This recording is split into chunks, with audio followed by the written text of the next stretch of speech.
ಸುಂದರ ಭಾರತದ ಪುಣ್ಯ ನೆಲ, ಸಂಜೀವಿನಿ ತೀರ್ಥಗಳೇ ಎಲ್ಲ ಜಲ. ಶಿವ ಸುಂದರ ಭಾರತದ ಪುಣ್ಯ ನೆಲ, ಸಂಜೀವಿನಿ ತೀರ್ಥಗಳೇ ಎಲ್ಲ ಜಲ.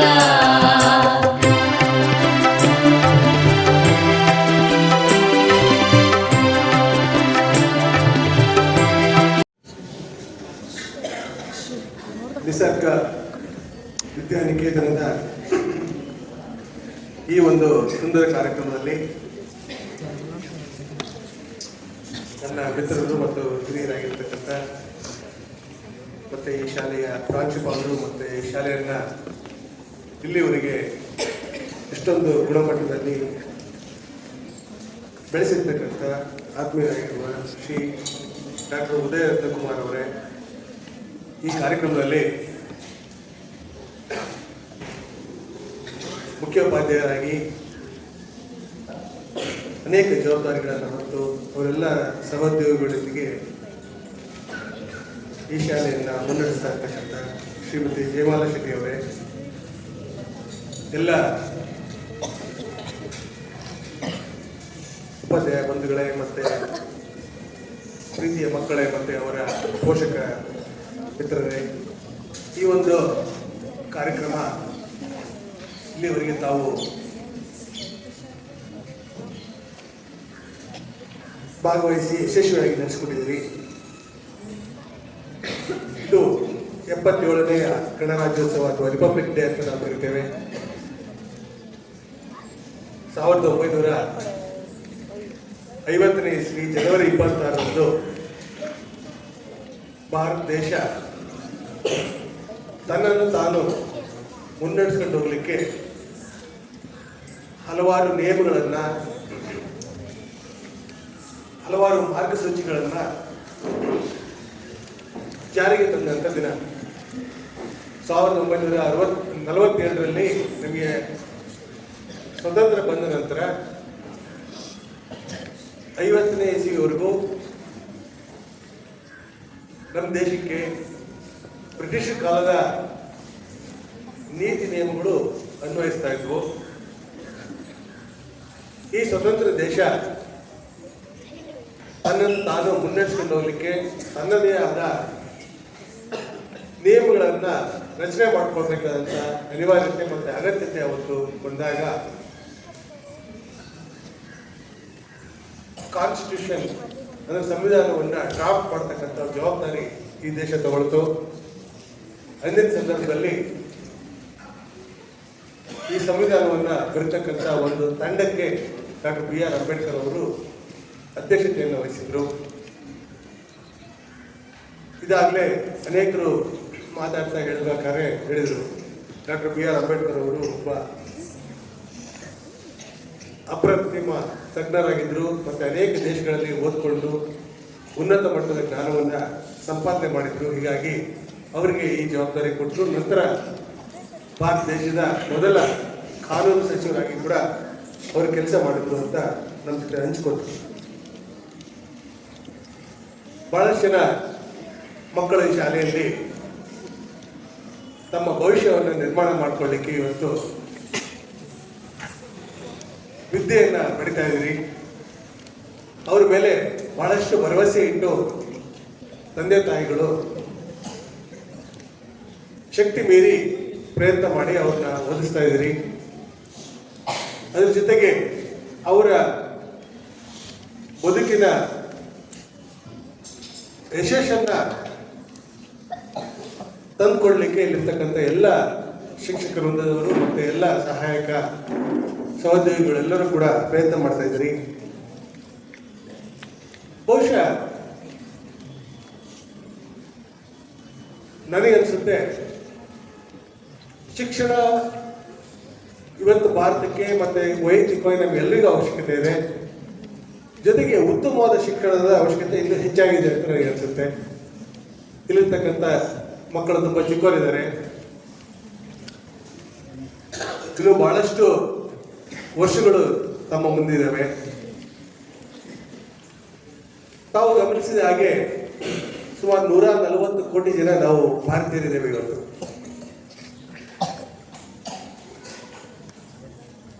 ಪ್ರತಿ ವರ್ಷನೂ ಹೆಚ್ಚು ಜನ ಎಜುಕೇಶನ್ ತಗೊಳ್ತಾ ಇದ್ದೀವಿ.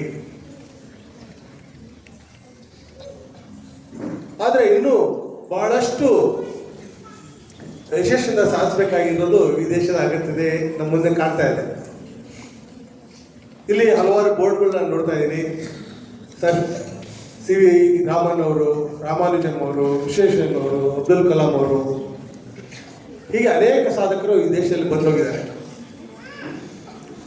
ನಾವು ಅಂತಾರಾಷ್ಟ್ರೀಯ ಮಟ್ಟದಲ್ಲಿ ಗೌರವವನ್ನು ಸಂಪಾದಿಸಬೇಕಂತಂದ್ರೆ ಮತ್ತೆ ಈ ದೇಶದ ಆರ್ಥಿಕತೆಯನ್ನ ಬಲಪಡಿಸಬೇಕಂದ್ರೆ ಪ್ರಪಂಚ ಮಟ್ಟದಲ್ಲಿ ಭಾರತಕ್ಕೆ ಅತಿ ಹೆಚ್ಚಿನ ಗೌರವ ಸಿಗಬೇಕಂತಂದ್ರೆ ಅದು ಉತ್ತಮ ಶಿಕ್ಷಣದಿಂದ ಮಾತ್ರ ಸಾಧ್ಯ ಅಂತ ನನ್ನ ಭಾವನೆ. ಇವತ್ತು ನಾವು ಬಳಕೆ ಮಾಡ್ತಕ್ಕಂಥ ಪ್ರತಿಯೊಂದು ವಸ್ತುಗಳು, ಅದು ಈ ಮೈಕ್ರೋಫೋನ್ ಇರ್ಬೋದು, ನಿಮ್ಮ ಜೋಬಲ್ಲಿ ಇರ್ತಕ್ಕಂಥ ಅಥವಾ ನಿಮ್ಮ ಹತ್ರ ಇರ್ತಕ್ಕಂಥ ಫೋನ್ಸ್ ಇರ್ಬೋದು, ಕ್ಯಾಮ್ರಾಗಳು ಇರ್ಬೋದು, ಕಂಪ್ಯೂಟರ್ ಇರ್ಬೋದು, ಆಪರೇಟಿಂಗ್ ಸಿಸ್ಟಮ್ ಇರ್ಬೋದು, ಒಂದು CPU ಇರ್ಬೋದು, ಒಂದು ವೈರ್ಲೆಸ್ ಕಮ್ಯುನಿಕೇಶನ್ ಸಿಸ್ಟಮ್ ಇರ್ಬೋದು, TV ಇರ್ಬೋದು, ರೇಡಿಯೋ ಇರ್ಬೋದು, ಇಂಟರ್ನೆಟ್ ಇರ್ಬೋದು, ಒಂದು ಸರ್ಚ್ ಎಂಜಿನ್ ಇರ್ಬೋದು, ಇವೆಲ್ಲವೂ ಬಹುತೇಕ ಬೇರೆ ದೇಶಗಳಲ್ಲಿ ತಯಾರಾಗಿ ಅಲ್ಲಿ ಕಂಡುಹಿಡಿಯಲ್ಪಟ್ಟು ನಮ್ಮ ಭಾರತ ದೇಶದಲ್ಲಿ ಬಳಕೆ ಆಗ್ತಕ್ಕಂಥ ವಸ್ತುಗಳಾಗಿದೆ. ಒಂದು ಕಾಲದಲ್ಲಿ ಪ್ರಪಂಚಕ್ಕೆ ವಿಜ್ಞಾನ ಮತ್ತು ತಂತ್ರಜ್ಞಾನವನ್ನು ಕೊಟ್ಟಂಥ ದೇಶ ಭಾರತ. ಇನ್ನು ಅನೇಕ ದೇಶಗಳಿಂದ ಹುಟ್ಟೇ ಇರಲಿಲ್ಲ. ಆವಾಗ ನಾವು ಮ್ಯಾಥ್ಸನ್ನು ಕಂಡುಹಿಡಿದ್ವಿ, ಸಂಖ್ಯಾಶಾಸ್ತ್ರಗಳನ್ನು ಕಂಡುಹಿಡಿದ್ವಿ, ಅಸ್ಟ್ರಾನಮಿ ಕಂಡುಹಿಡಿದ್ವಿ, ಮೆಡಿಕಲ್ ಸೈನ್ಸಲ್ಲಿ ಅಡ್ವಾನ್ಸ್ ಮಾಡಿದ್ವಿ, ಫಿಸಿಕ್ಸಲ್ಲಿ ಅಡ್ವಾನ್ಸ್ ತುಂಬ ಮುಂದೆ ಇದ್ವಿ, ಗಣಿತದಲ್ಲಿ ನಾವು ಮುಂದೆ ಇದ್ವಿ. ಇದೆಲ್ಲ ಸಾವಿರಾರು ವರ್ಷಗಳ ಹಿಂದೆ ಭಾರತ ಪ್ರಪಂಚಕ್ಕೆ ವಿಜ್ಞಾನ ಮತ್ತು ತಂತ್ರಜ್ಞಾನ ಕೊಟ್ಟಂಥ ದೇಶ. ಕಾಲಕ್ರಮೇಣ ಅದು ಬ್ರಿಟಿಷರ ಆಳ್ವಿಕೆ ಇರ್ಬೋದು ಅಥವಾ ಭಾರತದಲ್ಲಾಗಿರ್ತಕ್ಕಂಥ ಒಗ್ಗಟ್ಟಿನ ಕೊರತೆ ಇರ್ಬೋದು, ಇವೆಲ್ಲವೂ ಒಂದು ರೀತಿಯಾಗಿ ನಮ್ಮನ್ನ ಉಳಿದ ದೇಶಗಳಿಗಿಂತ ಸ್ವಲ್ಪ ಹಿಂದೆ ತಳ್ಳಿದ್ದದ್ದು ನಿಜ. ಇವತ್ತು ನಮ್ಮಿಂದ ಕಲಿತು ಅರಬ್ ದೇಶಗಳು ಅದನ್ನು ಅಳವಡಿಸಿಕೊಂಡು ಅದು ಗ್ರೀಕ್ ದೇಶಗಳಿಗೆ ಹೋಗಿ ನಂತರ ಅಮೇರಿಕ ಅಂತ ದೇಶಗಳಿಗೆ ಇವತ್ತು ಹೋಗಿರ್ತಕ್ಕಂಥ ವಿಷಯಗಳನ್ನ ನಾವು ಅರ್ಥ ಮಾಡ್ಕೊಳ್ಳಿಕ್ಕೆ ಇವತ್ತು ತುಂಬ ಸ್ಟ್ರಗಲ್ ಮಾಡ್ತಾ ಇದ್ದೀವಿ. ಇಲ್ಲಿರ್ತಕ್ಕಂಥ ಮಕ್ಕಳು ಮುಂದೆ PUC ಹೋಗ್ತಾರೆ, ಅಲ್ಲಿ ನಮಗೆ ಒಂದು ಇಂಟ್ರೆಸ್ಟಿಂಗ್ ಸಬ್ಜೆಕ್ಟ್ ಬರುತ್ತೆ, ಮ್ಯಾಥ್ಸಲ್ಲೆಲ್ಲ ಕ್ಯಾಲ್ಕುಲಸ್ ಅಂತ ಒಂದು ಸಬ್ಜೆಕ್ಟ್ ಬರುತ್ತೆ. ಬಟ್ ಬಹಳಷ್ಟು ಜನ ಇಡೀ ಭಾರತ ದೇಶದಲ್ಲಿ ಅದನ್ನು ಬೈಹ್ಯಾಟ್ ಮಾಡ್ಕೊಂಡು, ಅಂದರೆ ಗಣಿತನ ಬೈಹ್ಯಾಟ್ ಮಾಡೋದು, ಫಿಸಿಕ್ಸನ್ನು ಬೈಹ್ಯಾಟ್ ಮಾಡೋದು, ಕೆಮಿಸ್ಟ್ರಿನ ಬೈಹ್ಯಾಟ್ ಮಾಡ್ತಕ್ಕಂಥದ್ದು, ಕೇವಲ ಎಕ್ಸಾಮ್ಗೋಸ್ಕರ ಬೈಹ್ಯಾಟ್ ಮಾಡಿ ಎಕ್ಸಾಮಲ್ಲಿ 4 ಮಾರ್ಕ್ಸನ್ನು ಹೆಚ್ಚು ತಗೊಂಡು ನೆಕ್ಸ್ಟ್ ಮುಂದೆ ಹೋಗಿ ಮತ್ತೆ ಇನ್ನು ಸ್ವಲ್ಪ ಆದಮೇಲೆ ಅನ್ಎಂಪ್ಲಾಯ್ಮೆಂಟ್ ಕ್ಯೂರಲ್ಲಿ ಇಟ್ಕೊಳ್ಳೋದ್ರಿಂದ ದೊಡ್ಡ ಸಾಧನೆ ಆಗಲ್ಲ. ಅದ್ರ ಬದಲಾಗಿ ನಾವು ಇವತ್ತೇನು ನಿಮಗೆ ಅವಕಾಶ ಇದೆಯಲ್ಲ, ಇದು ಒಂದು ಗೋಲ್ಡನ್ ಆಪರ್ಚುನಿಟಿ. ಈ ಸಂದರ್ಭದಲ್ಲಿ ನೀವು ಕ್ಯೂರಿಯಾಸಿಟಿ ಬೆಳೆಸ್ಕೊಳ್ಳಿ, ಮಕ್ಕಳಾಗಿರ್ತಕ್ಕಂಥ ತಾವು ಕ್ವಶನ್ಸ್ ಮಾಡಿ ತಿಳ್ಕೊಳ್ಳಿ. ಇಲ್ಲಿರ್ತಕ್ಕಂಥ ಎಲ್ಲ ಟೀಚಿಂಗ್ ಫ್ಯಾಕಲ್ಟಿ ಅದು ಏನಿದೆಯೋ ಎಲ್ಲರೂ ಕೂಡ ಮಕ್ಕಳಲ್ಲಿ ಒಂದು ಕ್ಯೂರಿಯಾಸಿಟಿನ ನರ್ಚರ್ ಮಾಡಿ ಅವರಿಗೆ ಕ್ವಶನ್ ಕೇಳ್ತಕ್ಕಂಥ ಒಂದು ಆಪರ್ಚುನಿಟಿ. ಶಿಕ್ಷಣ ಒನ್ ವೇ ಲ್ಯಾಂಗ್ವೇಜ್ ಆಗಬಾರ್ದು ಅಥವಾ ಒನ್ ವೇ ಕಮ್ಯುನಿಕೇಶನ್ ಆಗಬಾರ್ದು. It should be dialogue. ಮಕ್ಕಳನ್ನ ಯಾವುದೇ ಕ್ವಶನ್ ಇರಲಿ, ಅದು ಎಷ್ಟೇ ಕಷ್ಟ ಅನ್ನೋ ಕ್ವಶನ್ ಇದ್ರೂ ಕೂಡ ಸ್ವಲ್ಪನೇ ಹಿಂಜರಿಕೆ ಇಲ್ದಂಗೆ ಕೇಳ್ತಕ್ಕಂಥ ಒಂದು ವ್ಯವಸ್ಥೆನ ಯಾವ ಶಿಕ್ಷಣ ಸಂಸ್ಥೆ ಹುಟ್ಟಾಕುತ್ತೋ ಅಲ್ಲಿ ಅಲ್ಲಿಂದ ಶ್ರೇಷ್ಠ ವ್ಯಕ್ತಿಗಳು ಹೊರ ಬರ್ತಾರೆ ಅಂತ ನನ್ನ ನಂಬಿಕೆ. ನಾನು ತುಂಬ ಆರ್ಡಿನರಿ ಸ್ಕೂಲಲ್ಲಿ ಇಲ್ಲೆಲ್ಲ ತುಂಬ ಫೆಸಿಲಿಟೀಸ್ ಇದೆ. ನಾವೆಲ್ಲ ಕರಿ ಹೆಂಚಿನ ಮನೆಯಲ್ಲಿ ಅದು ಹೈಸ್ಕೂಲ್ವರೆಗೆ ಅದೇ ರೀತಿ ಇತ್ತು. ಅಲ್ಲಿ ಓದಿ ನಂತರ ಇಂಜಿನಿಯರಿಂಗ್ ಮುಗಿಸಿ ಎಲೆಕ್ಟ್ರಾನಿಕ್ಸ್ ಮತ್ತು ಇನ್ಸ್ಟ್ರುಮೆಂಟೇಷನಲ್ಲಿ, ನಂತರ ಇಂಡಿಯನ್ ಇನ್ಸ್ಟಿಟ್ಯೂಟ್ ಆಫ್ ಸೈನ್ಸಲ್ಲಿ ನಾನು ಎಲೆಕ್ಟ್ರಾನಿಕ್ಸ್ ಆ್ಯಂಡ್ ಕಮ್ಯುನಿಕೇಷನ್ನ ಮುಗಿಸಿ ಅನೇಕ ವರ್ಷ ಬೆಂಗಳೂರಲ್ಲಿ ಇಂಟಿಗ್ರೇಟೆಡ್ ಸರ್ಕ್ಯೂಟ್ ಡಿಸೈನಲ್ಲಿ ಕೆಲಸ ಮಾಡಿ, ತುಂಬ ವರ್ಷ ಅಮೆರಿಕದಲ್ಲಿ, ಅದರಲ್ಲಿ ಮುಖ್ಯವಾಗಿ ಕ್ಯಾಲಿಫೋರ್ನಿಯಾದಲ್ಲಿ, ಅದರಲ್ಲಿ ಮುಖ್ಯವಾಗಿ ಸಿಲಿಕಾನ್ ವ್ಯಾಲಿ ಅಂತ ಏನು ಕರಿತೀವಲ್ಲ ಆ ಭಾಗದಲ್ಲಿ ತುಂಬ ಅನೇಕ ಜವಾಬ್ದಾರಿಗಳನ್ನ ನಿಭಾಯಿಸಿ ಅನೇಕ ಸಂಶೋಧನೆಗಳನ್ನು ಅಲ್ಲಿ ಅಮೆರಿಕದಲ್ಲಿದ್ದಾಗಲೇ ಮಾಡಿ ಅಮೆರಿಕ ಸರ್ಕಾರದ ಪೇಟೆಂಟ್ ಕೂಡ ಆ ಸಂದರ್ಭದಲ್ಲಿ ನಾನು ತಗೊಂಡೆ. ನಂತರ ಈ ಕಂಪ್ಯೂಟರ್ಸ್ ಅಂತ ನಾವೇನು ಕರಿತೀವಲ್ಲ ಇದರಲ್ಲಿ 3 ಭಾಗ ಅಂತ ಅನ್ಬೋದು. ಒಂದು ಲ್ಯಾಪ್ಟಾಪ್ಸ್ ಅನ್ಬೋದು, ಇನ್ನೊಂದು ಡೆಸ್ಕ್ಟಾಪ್ಸ್ ಅಂತ ಅನ್ಬೋದು. ಅದಕ್ಕೆ ತುಂಬ ಹೈ ಎಂಡ್ ಕಂಪ್ಯೂಟರ್ಸ್ ನಾವು ಸರ್ವರ್ಸ್ ಅಂತ ಕರಿತೇವೆ. ಇಲ್ಲಿರ್ತಕ್ಕಂಥ ಬಹಳಷ್ಟು ಜನ ನಾವು ಸರ್ವರ್ನ ನೋಡಿರ್ಲಿಕ್ಕಿಲ್ಲ ನೀವು. ಈ ಸರ್ವರ್ಗಳನ್ನು ತಯಾರು ಮಾಡ್ತಕ್ಕಂಥ ಕಂಪ್ನಿಗಳು ಪ್ರಪಂಚದಲ್ಲಿ ಒಂದು 4 ಕಂಪ್ನೀಸ್ ಇದಾವೆ.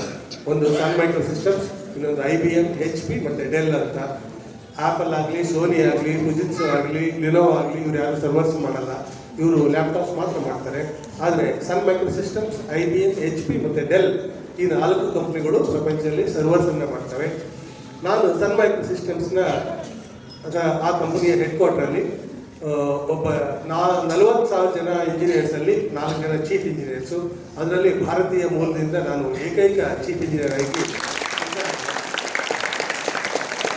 ಪ್ರತಿ ವರ್ಷ ಸುಮಾರು 12ರಿಂದ 14,000 ಕೋಟಿ ಟೆಕ್ನಾಲಜಿಯ ಜವಾಬ್ದಾರಿ ನನ್ನ ಮೇಲೆ ಆ ದೇಶ ಮತ್ತು ಆ ಕಂಪನಿ ಹೊರಿಸಿತ್ತು. ಇದನ್ನು ಈ ಸಂದರ್ಭದಲ್ಲಿ ತಮ್ಮ ಜೊತೆ ಯಾಕೆ ಹಂಚ್ಕೊಳ್ತಾ ಇದೆ ಅಂತಂದರೆ, ತುಂಬ ಆರ್ಡಿನರಿ ಸ್ಕೂಲಿಂದಲೂ ಓದಿ ಅಷ್ಟೊಂದು ದೊಡ್ಡ ಜವಾಬ್ದಾರಿನ ಒಬ್ಬ ವ್ಯಕ್ತಿ ನಿಭಾಯಿಸಲಿಕ್ಕೆ ಸಾಧ್ಯ ಇದೆ ಅನ್ನೋದು ಇಟ್ಸ್ ಅನ್ ಎಕ್ಸಾಂಪಲ್. ಇಲ್ಲಿರ್ತಕ್ಕಂಥ ಪ್ರತಿಯೊಬ್ಬ ಮಕ್ಕಳಿಗೂ ಕೂಡ ಉಜ್ವಲವಾದ ಭವಿಷ್ಯ ತಮ್ಮೊಂದಿದೆ.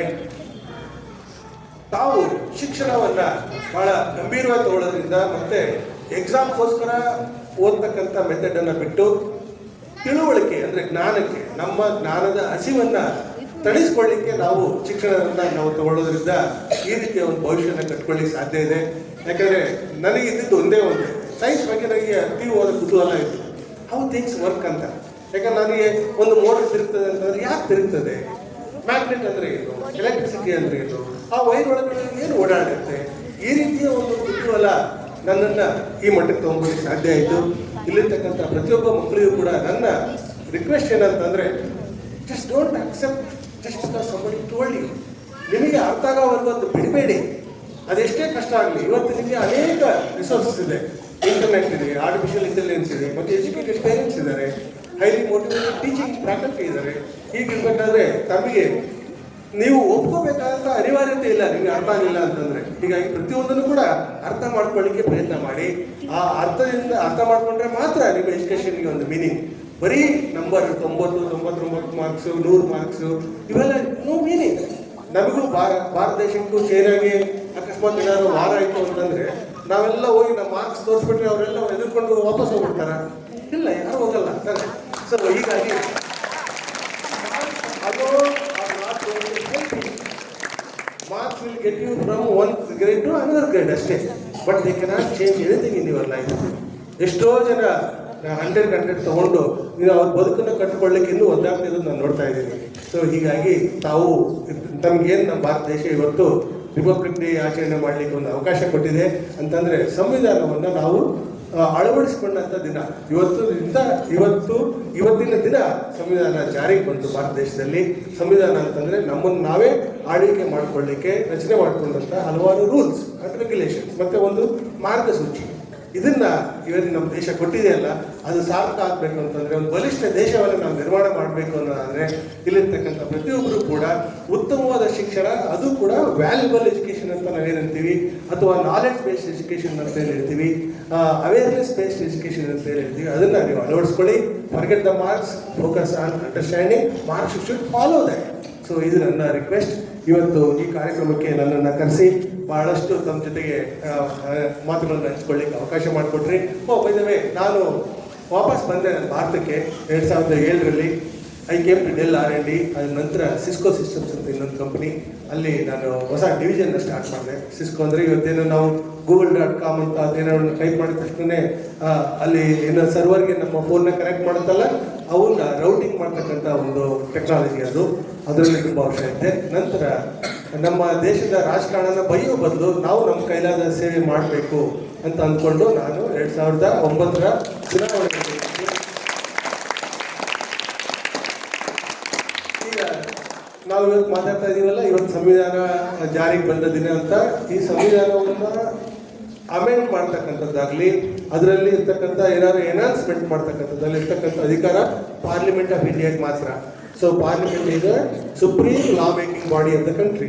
ಸೊ ನಾವು ನಮ್ಮಂಥ ಎಜುಕೇಟೆಡ್ ನಾವೆಲ್ಲರೂ ಸುಮ್ಮನೆ ದೂರ ನಿಂತು ರಾಜಕಾರಣ ಬಗೆಯೋ ಬದಲು ನಮ್ಮ ಕೈಲಾದ ಸೇವೆ ಮಾಡಬೇಕಂತ 2009ರಲ್ಲಿ ನನ್ನ ಕೆಲಸಕ್ಕೆ ರಾಜೀನಾಮೆ ಕೊಟ್ಟು ನಾನು ಎಲೆಕ್ಷನ್ ನಿಂತ್ಕೊಂಡು 5 ವರ್ಷ ಪಾರ್ಲಿಮೆಂಟ್ ಮೆಂಬರ್ ಆಗಿ ನಾನು ಸೇವೆ ಸಲ್ಲಿಸಿದೆ. ಸೊ ನಂತರ I was instrumental in sanctioning Indian Institute of Science second ಬ್ರಾಂಚನ್ನು ನಮ್ಮ ಕಾನ್ಸ್ಟಿಟ್ಯೂನ್ಸಿಗೆ ಮತ್ತು ಆಗಲೇ ನನ್ನನ್ನು ಪರಿಚಯ ಮಾಡಿಕೊಡ್ತಾ ಹೇಳ್ತಾ ಇದ್ರು. DRDO ಅಂತಂದರೆ ಡಿಫೆನ್ಸ್ ರಿಸರ್ಚ್ ಮತ್ತು ಡೆವಲಪ್ಮೆಂಟ್ ಆರ್ಗನೈಸೇಷನ್, ಅದನ್ನು ಕೂಡ 4300 ಎಕರೆಯಲ್ಲಿ 3rd ಲಾರ್ಜೆಸ್ಟ್ ಏರ್ಪೋರ್ಟ್ ಆಗಿ ದೇಶದಲ್ಲಿ 450 ಏರ್ಪೋರ್ಟ್ಸ್ ಇದ್ದಾವೆ. ಅದರಲ್ಲಿ biggest airport is in Delhi, second largest airport is in Mumbai, 3rd largest airport is Challakere Chitradurga. ಬಹುಶಃ ತುಂಬ ಏನಕ್ಕೆ ಗೊತ್ತಿರಲಿಕ್ಕಿಲ್ಲ. ಆಮೇಲೆ ಬಾಬಾ ಅಟಾಮಿಕ್ ರಿಸರ್ಚ್ ಸೆಂಟರ್ ಅಂತಂದರೆ ನಮ್ಮ ದೇಶದ ನ್ಯೂಕ್ಲಿಯರ್ ಟೆಕ್ನಾಲಜಿಯ ಕಸ್ಟೋಡಿಯನ್, ಅದಕ್ಕೆ ಬೇಕಾಗಿರ್ತಕ್ಕಂಥ ಎಲ್ಲ ಟೆಕ್ನಾಲಜಿ ಮತ್ತು ನ್ಯೂಕ್ಲಿಯರ್ ಬಾಂಬ್ಸ್ ಇದ್ದು ನ್ಯೂಕ್ಲಿಯರ್ ಮೆಟೀರಿಯಲ್ ಎನ್ರಿಚ್ ಮಾಡ್ತಕ್ಕಂಥ ಸಂಸ್ಥೆ ಬಾಬಾ ಅಟಾಮಿಕ್ ರಿಸರ್ಚ್ ಸೆಂಟರ್. ಅದಕ್ಕೆ 1800 ಎಕರೆಯನ್ನು ನಾನು ಚಿತ್ರದುರ್ಗದಲ್ಲಿ ಸ್ಯಾಂಕ್ಷನ್ ಮಾಡಿದ್ವಿ. ಅದು ನ್ಯೂಕ್ಲಿಯರ್ ಫ್ಯೂಯಲ್ ಎನ್ರಿಚ್ಮೆಂಟ್ ಸೆಂಟರ್ನ ಓಪನ್ ಮಾಡಿಸಿದ್ವಿ. ಆಮೇಲೆ 4ನೇದು ಇಸ್ರೋ ಚಂದ್ರಯಾನ ಅಂತ ನಾವು ಕರಿತೀವಲ್ಲ, ಆ ಚಂದ್ರಯಾನ ಮಾಡಬೇಕು ಅಂತ ಇಸ್ರೋದವರು ಬಂದು ರಿಕ್ವೆಸ್ಟ್ ಮಾಡ್ಕೊಂಡಾಗ 500 ಎಕರೆ ಜಾಗ ಬೇಕು ಅಂತ ಕೇಳಿದಾಗ I was instrumental in sanctioning 500 acres ಇನ್ ಚಿತ್ರದುರ್ಗ. ಅಲ್ಲಿ ಅವರು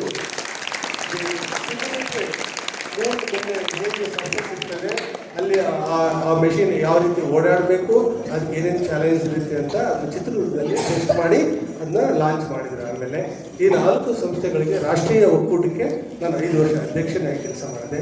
ನಂತರ IIT ಕೌನ್ಸಿಲ್ ಅಂತಂದರೆ ನಿಮ್ಮ ಮುಂದೆ PUC ಎಲ್ಲ ಬಂದಾಗ ನಿಮ್ಗೆ ಗೊತ್ತಾಗ್ತದೆ IIT ಅಂತ.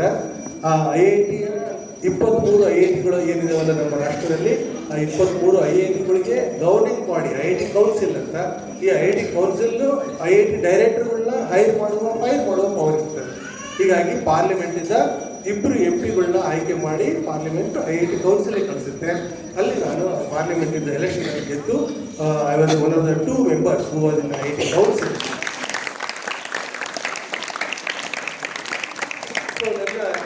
ಪಾರ್ಲಿಮೆಂಟ್ ಸ್ಪೀಚಸ್ ತಾವು ಬೇಕಾದ್ರೆ ನೋಡಿ. ಅದರಲ್ಲಿ ಮುಖ್ಯವಾಗಿ ನನ್ನ focus was in education, quality education and merit based education.